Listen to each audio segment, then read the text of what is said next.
Shalom. First and foremost, giving all praises to Yahweh Bashem El Shai. Double honors to the apostles and elders of Great Millstone, Yahweh Bashem El Shai Brakathum, to the hopefully elect, man.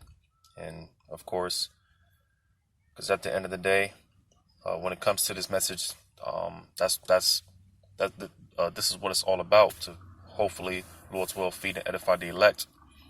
All right, because we are Lord's will, we're of that number, but we're abiding, man, as a collective, as a whole, and you know each and every one of us, we go through our different situations and whatnot. But just the point of this quick lesson, man, is just to, again, Lord's will, uplift the hopefully elect.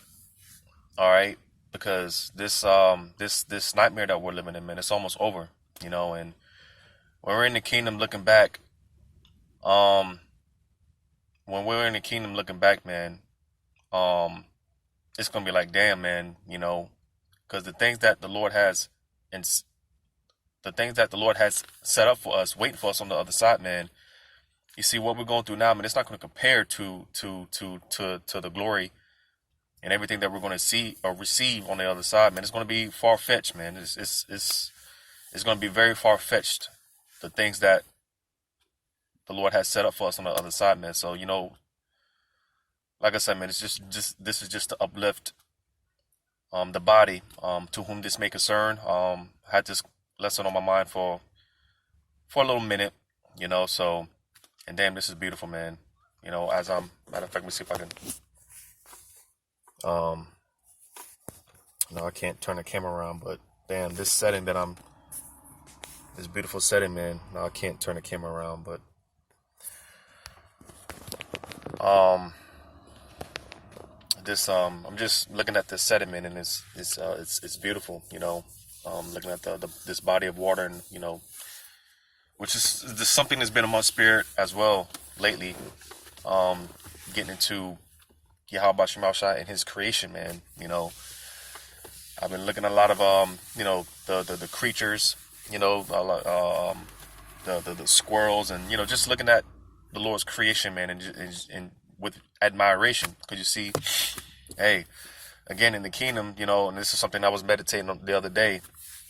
You see, we're going to be given that understanding on how the elements work, how because back during King Solomon's time, he had understanding on the elements, and you see, back during when King Solomon, when he was around, he understood. Basically, he was the Discovery Channel, all right, the History Channel, all right, the Animal Planet. He was all that. He understood the process of the photosynthesis, of the, what do you call it, the photosynthesis, and going into the plants, and then the trees, and all that, man.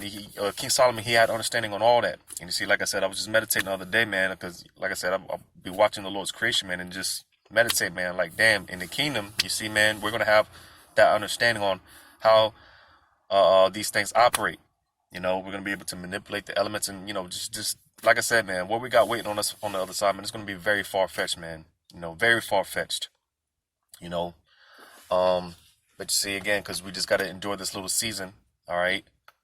This little season of hell, all right. Because as the Apostle Gabar often makes a statement, we're not living, we're just existing, and for the most part, we're just trying to survive, man. We're surviving, you see, because Jake, man, when you look at the state of our people, they think this is life. They think that, Jake is just living it up. They think this is it, man. And like I said, this is not living, man. This is pure hell, But nevertheless, it's necessary, because, hey, when we get it, Lord's will, on the other side, it's going to be, hey, we're going to appreciate it that much more. Because we had it before, going back to the Garden in Eden, all right. Everything was handed to us, you see. But now, being that, and let me say this real quick as well, because, again, you do have, like I said, the setting that I'm looking at right now, man, is beautiful, with the body of water, and just looking at nature and whatnot, man, is beautiful. You see, because even though Esau is ruling this earth right now, the earth is in a decrepit state. It's in a decaying state. All right, the earth is slowly is dying. You know, and everything in it. You know, all the creation in it. We're all dying. We all have, you know, some form of cancer, man. We're all decaying. You know, but with that being said, because like I said, you do have sects of the earth, different parts of the earth that are beautiful, and you gotta think and imagine. Like I said, man, you just go out and just take a nature walk, man, and you could just admire nature and whatnot. Well, this is you can still admire at nature to an extent, even in this decrepit state that the earth is in. Well, how much more when we get, you know, when we're in power, you know, when we get the kingdom, man, and the earth is fruitful, it's bountiful, it's plenteous. You see, you know, because like I said, we had it before, man, you know, but due to our sin, right, you know, we fell, right, but hey, man, we're looking to be restored, man. You know, we're looking to be restored, and all the creation is waiting on our manifestation, the sons of Yahweh Shema Shai, the sons of the power to be set back in order, because when we do get back in our power, man, hey, the earth is going to be everything is going to be flipped right side up, man, because as the scriptures say, the foundations of the earth, man, everything is off course, everything is backwards in society, you know. But before I start rambling, I'm gonna go ahead and get this real quick. In Romans chapter 8. Romans chapter 8. I'm gonna start at verse 18. Matter of fact, because this is one of my favorite things to talk about, man. One of my favorite subjects. And the chapter that I want to read is also one of my favorite chapters, man. So I'm going to read this first real quick in Romans 8. I'm going to start at verse 17. It says, "And if children, then heirs of the Most High, and joint heirs with Hamashiach, if so be that we suffer with him, that we may be also glorified together." So you see, man. All right, because like I said, even though we're catching pure hell, nevertheless, it's necessary. All right, it's necessary because, hey, if we endure to the end, Lord's will be of that number. If we endure to the end, we're going to be a part of this joint heirship with our big brother, who's made this statement before, man. Nobody wants to come back and deliver the saints more than Yahweh Shema Shai. All right, no one wants to come back and take Esau out of power more than Yahweh Shema Shai. All right, Yahweh Shai, he's eagerly waiting to share the commonwealth with Israel, but and more specifically with his elect men. All right, the Lord can't wait to come back and share, share these things with us, man. You know, he can't wait to come back. And you see, because like I said, we had it before, as far as, you know, paradise being on earth and being able to actually enjoy the earth, because that's what the earth was created for. It was created for our enjoyment. All right, but he took it away from us, because like I said, it's necessary, because, you know, I would assume we really didn't appreciate it, you know, because when you're spoon fed, you know, you have a child, man, that's just spoiled, right? Doesn't really appreciate anything, right? But if you make him work for it, then, you know, they can tend to, you know, actually appreciate it that much more. And you see, that's the thing. You see, when we get the kingdom, when paradise is put back on earth again, we're going to appreciate it that much more. Because again, look at the state of this. Look at the state of the earth that it's in right now. The earth is crying out, man. All right, we need to be set back up in power, man. Because this is too much. You know, it's too much, man. Esau, he's got to go. He's got to go. His own people is rising up against him. The earth is rising up against him, man. You know. So when we get it, when we get it, man, hey, we're gonna appreciate it that much more. You see, because hey, we had to learn both aspects on the spectrum, man, the good and the evil. So you see, hey, when we get the kingdom, hey, we're going to appreciate it that much more. We're definitely going to know what not to do. All right. You see? So this suffering, man, it's necessary, man. But, it's not going to be like this forever. It's not going to be like this forever, man. The things, like I said, everything's going to be set right side up. And everything's going to be put back in its proper order. So I'm going to read this again, verse 17. And if children, then heirs of the Most High, and joint heirs with Hamashiach. So you see, Yahushua, he's going to share it all with his brothers, man. All right. It says, if so be that we suffer with him, that we may be also glorified together. So you see, it's necessary, man, because, hey, Yahushua, he suffered, he ran his course. All right. He did what he was set up to do. Well, hey, we got to do the same thing, man. We got to run our course. We got to finish our race. Whatever our lot be, hey, we have to endure it until the end. Because that's another thing. Like I said, Yahushua, hey, he's suffering here with us. Like I said, I often say, Yahushua, he's not just sitting in the heavens, man, just kicking it. No, man, Yahushua, he can't wait to come back. We're catching so much hell here. Hey, Yahushua, hey, his spirit, is how we got to look at it, man. Yahushua, his spirit is here. He's right here with us, man. He's suffering right here with us, man. He can't wait to come back, man, and deliver us, man. The Lord is just not kicking it, man. No, man, the Lord, he can't wait to come back and perform these things, man.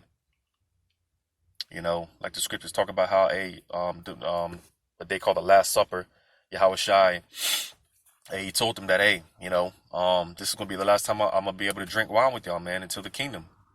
You see, and that's something that I can't wait. Lord's will, I be of that number. Lord's will, you brothers, all right, you sincere brothers, man, the hopefully elect. I can't wait to sip real wine, not GMO. All right, I can't wait to actually be able to sit down with my big brother, man, and all the other brothers, man, and drink real wine. Talk about, listen, man, the conversations that we're gonna, man, see, like I said, the best thing that we could do is just imagine, man, because it's gonna be far-fetched. The conversations that we're gonna be having with our Lord, man. And like I said, part of those conversations, looking back, right? Like in the kingdom, we're gonna be like, we get all this, and all we have to do was endure this little, just endure that little time of trouble, man. God, man, Barakatah Yahweh Shema Shah. Because I was saying, we're in hell now, we're suffering, man, and it just seems like there's no end. It just seems like we can't catch a break in this place. All right, because when you're catching hell, of course it doesn't feel good. It seems like it's forever. In reality, this is really, we're suffering a little. This is little, man. This is a minute time. This ain't really nothing. It's just, like I said, we're in hell, so it just seems like it's forever. But the point being, it's all gonna be worth it. It's all gonna be worth that then. So I'm gonna read verse 18. It says, "For I reckon that the sufferings of this present time are not worthy to be compared with the glory which shall be revealed in us." So you see, everything that we go through now, it's not gonna compare to. Listen, man, it's again, at the end of the day, the point is, it's going to be worth it. This suffering that we're suffering now, man, all our tribulations, it's going to be worth it when we get the kingdom. Because, hey, when we're in the kingdom, we're not even going to, we're not even going to, we ain't going to sweat it, man. We're not going to be in the kingdom like, damn, Lord, I can't believe you put me through all that, man. Nah, man. We're not even going to sweat what this little moment that we had, this little moment, little season of affliction. We're not even going to sweat it, man. Because again, what we got waiting on us on the other side, man, it's going to be worth it. All this is going to be worth it. All right. But the point being that, hey, because again, we're in this hell. We're suffering, man. We're catching hell. All right. This so-called life that we're living, we're not living, man. We're just merely existing, man. Barely surviving. But the point of this lesson is just to, again, hopefully uplift the hopefully elect and just to let you know, all right? Because, talking to myself, man, but again, to whom this may concern, this nightmare, it's almost over. It's going to be like a bad dream, a lot of times we may have a nightmare, man, and we might have a nightmare and, it may seem so real. And then when you wake up, you're like, whew, Thank God. You know, it's just a nightmare. Well, hey, in the kingdom, hey, all this is going to appear as a nightmare. Just one bad dream. And that's, again, one of my favorite chapters, which I'm going to get into it. I'm going to read it. It's a quick chapter. Psalm 126. Another one of my favorites, man. Psalm 126, verse 1. When the Lord turned again the captivity of Zion, we were like them that dreamed. We were like them that dream. So you see, when the Lord, again, it says, when the Lord turned again the captivity of Zion, all right? So when the Lord delivers us out of this captivity, and again, when it's all said and done, we get the kingdom, you know, so on and so forth. When the Lord delivers us out of this kingdom, man, this hellhole, all right, it says we were like them that dream. So it's going to be like just one bad dream, man, just one nightmare. All right. Because, hey, man, hey, in the kingdom, listen, man, we're going to be talking to our great,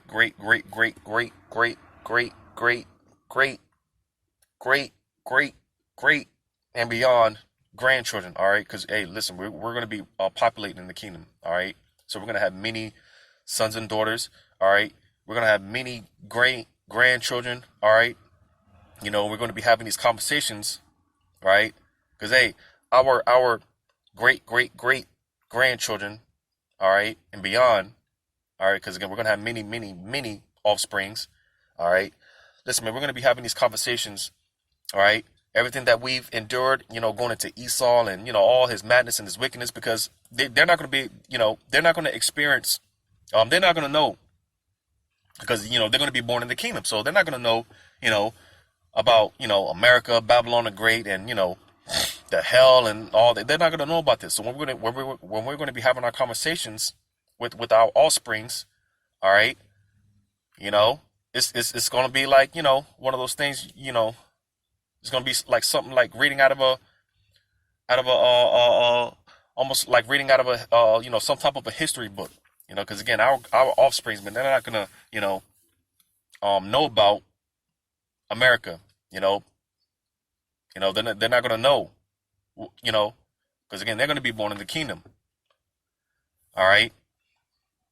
You know, because, hey, Esau in the kingdom, you know, like the scriptures talk about how, talking about Esau, right? Because Esau in our kingdom, man, he's going to be so vile. He's going to be so low. He's going to be so base, right? Like I said, we're going to be talking to our offspring about how Esau, he was once the top nation, right? He was, you know, once reverenced as God, right? You know, they once had us in slavery. We're going to be saying all these things, and they're going to be like, this guy? These people?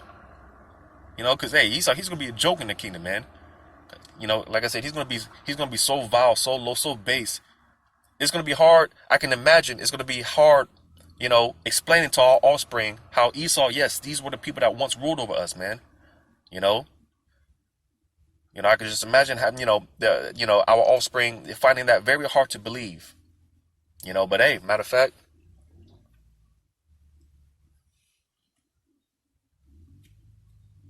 let me read on down, because I just like to read the whole chapter. So verse 2 says, "Then was our mouth filled with laughter, and our tongue with singing." So you see, you know, filled with laughter, man. Because, hey, there's not going to be a dull moment in the kingdom. There's not going to be a dull moment in the kingdom. All right?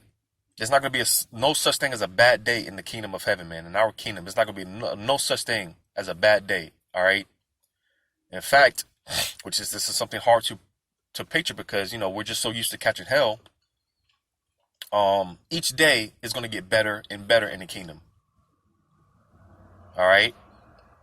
Every day is just going to get better and better. And again, that's something that's hard to fathom, because we just, you know, all we know is hell, man. This is all we know. Yes, in the kingdom, every day is going to be better than than the previous day. You see, and like, hey, man, Jake, man, in the kingdom, Jake like to turn up now. Listen, man, we're going to be turned up in the kingdom. We're really going to be turned up, man. You know, kicking amongst the brothers, man, and just chilling, man. Exploring new planets and galaxies, just, you know, doing all type of wondrous things. Like I said, man, it's going to be out there, man. It's what the Lord has in store for us. It's going to be very far-fetched. As the scripture said, I have not seen, ears have not heard, man. We can't even begin to fathom. But all we got to do is endure this little season of suffering. And it's going to be worth it. So again, verse 2, then was our mouth filled with laughter, and our tongue with singing. Then said they among the heathen, the Lord have done great things for them. Yeah, because, hey, in that day, like I said, it's not going to be a dull moment. The heathens, they're going to know. All right? They're going to come to understand, because when you go back to Romans, the 8th chapter, it goes into how all the creation, man, even the other nations, they even the nations need to be, because, the thing about the nations, they need to be ruled. All right? They need to be led. And you see, in our kingdom, yeah, they're going to endure 1,000 years of hardcore slavery, but after that, man, it's going to be all good. They're going to be given their plot of lands, and hey, they're going to be subjected to the Israelites. They're going to have to pay tribute to the Israelites. All right? And eventually they're going to like it. Because you see, under Esau's rulership, you see, listen, man, it's pure hell. The nations are suffering. The nations are catching hell. Even Esau's own people is catching hell. You see? So the whole, again, going back to Romans the 8th chapter, the whole earth, man, the whole creation is groaning for the sons of the Most High to be set back up in power. Roughly paraphrasing it, man. Even the nations. All right? Because they're going to love it after some time. They're eventually going to love it. They're eventually going to want to keep the law, statutes, and commandments. All right? Because, hey, we're going to set that. We're going to be the standards, man. We're going to set that standard. All right? So even the nations are going to love it when we get back up in power, man. Whether they know it or not, whether they want to believe it or not. All right? Even the nations are crying out for us to get back in power. Because, again, Esau, he's got to go. He's got to go, man. But it says, verse 3, the Lord have done great things for us, whereof we are glad. Turn again our captivity, O Lord, as the streams in the south. They that sow in tears shall reap in joy. And you see, hey, as the scriptures say, like Job, Job, he was a representation of the nation as a whole. Hey, Job, in the beginning, he lost everything. All right. But hey, in his latter end, he received double. The scriptures talk about how, hey, our ending is going to be much better than our end. Our ending is going to be much better than our beginning. You see, because hey, we're reaping now. We're weeping now, man. We're crying to the Lord, man. We're crying out. It's to the point that, hey, from time to time, hey, brothers, I know brothers shed tears, man. Brothers, brothers start crying, because it's just like, how much longer, man? So, we're weeping now, man, but hey, that weeping is going to be turned into joy, and hey, because we're in the middle of that paradigm shift now, because like I said, we're catching hell, man, on all sides, and we're catching hell on all sides, but it's to the point now where, it's like the shit that we got to deal with, man, it's not even really that much of a big deal now, because hey, we see these prophecies, man. The Lord is speeding things up, as he said he was going to do. He was speeding things up. So it's to the point now where, like, hey, man, the hell with all that, man. We're about to get the hell up out of here, man. The Lord is about to deliver us, man. So we're already in that paradigm shift, right? So hey, man, our weeping is going to be turned into joy, and that's already taking place. Like I said, if you paid attention to prophecy, you see what's going on. Hey, man, we're almost out of here. So we just got to hold on, man. This nightmare is almost over. So it says, he that goeth forth and weepeth, bearing precious seed, shall doubtless come again with rejoicing, bringing his sheaves with him. All right. So basically, like I said, our ending is going to be much, much, much better than our beginning. All right. Our weeping is going to be turned into joy. And Esau, he's going to be an afterthought, man. Let me get that. Esau is going to be an afterthought. Like I said, when we're explaining all this to our offsprings, man, they're going to be like, this guy? What? Because, hey, man, in the kingdom, we're going to be gods, man. We're going to be meaning most highs, man. We're going to be able to do whatever the hell we want to do, man. Like I said, manipulating elements. We're going to, listen, man, it's far-fetched. I can't explain it to you, man. I can't break it down to you. My words and brothers' words, it will never do justice for what the things that we got prepared for us. And you see, like I said, I could just imagine having these conversations with our offspring, man. And again, being that we're gods, man, we're meeting most highs, right? Joint ears with Yahweh Shai, right? Kicking it with Yahweh Shai and all these things, man. and explaining to them about how Esau, yes, these were the people that once ruled the earth, man, and had us in captivity, so on and so forth. These people, right? So I'm gonna read this in Job chapter 20. I'll start at verse 4. It says, knowest thou not this of old, since man was placed upon earth, that the triumphing of the wicked is short, and the joy of the hypocrite but for a moment? Because you see, like I said, Esau has been in power, for hundreds of years now and whatnot, right? But like I said, even with that being said, it's been only but for a moment, as it tells you in what is that, Revelation 20, the 20th chapter, how he will be let loose a little season, right? Because like I said, he's been in power for hundreds and hundreds of years, but that's still, it's a very small time. He's been given a small time to rule, but like I said, being that we're in hell, man, we're catching hell, and it seems like it's been forever, but it's really, no time in the eyes of Yahweh Shema Shai. All right. So he's been given a moment to have his way, a small moment to have his way, right? Though his excellency mount up to the heavens and his head reach unto the clouds, yet he shall perish forever like his own dung. They which have seen him shall say, where is he? Because like I said, in the kingdom, he's going to be afterthought, man. It says, he shall fly away as a dream and shall not be found. Yea, he shall be chased away as a vision of the night. The eye also which saw him shall see him no more, neither shall his place any more behold him. So you see, all right, he's going to be an afterthought. Like I said, like I read in Psalm 126, man. All this is going to be like a dream. Esau, him being in power, is going to be like when we get delivered, it's going to be like just one bad dream. It's going to be like one bad dream. So we're living this we're living this nightmare right now, but hey, pretty soon, spiritually speaking, man, we're going to wake up and it's just all going to be like one bad dream, right? Esau, he's going to appear that he never ruled, all right? And hey, that's just going to be all that she wrote from there, man. So again, we just got to endure this little season, man. Hey, we're almost up out of here, man. We're almost out of here, man. It's almost over, brothers and sisters, man. It's almost over, man. Just a little more, just a little more, man. We're at the very, very, very end. Seconds left on the shot clock. In the fourth quarter, man, seconds left, so hey, from here, this is why it should be full pedal to the metal, man. Sprint to the sprint to that, because you see, we're bracing ourselves now through the race, through the marathon and whatnot. But hey, we see that what do you call it, we see the finish line, man. And hey, right now, now it's time to sprint. We've been pacing ourselves, but now, hey, it's time to sprint to that finish line, man. And hey, let's get this over with. Lord's will. This is edifying and uplifting to the hopefully elect, giving all praises to Yahweh Shema Shai, double honors to the apostles and elders of Great Millstone, Yahweh Shema Shai, Brakathum to the hopefully elect. Lord's will until next time. Shalom.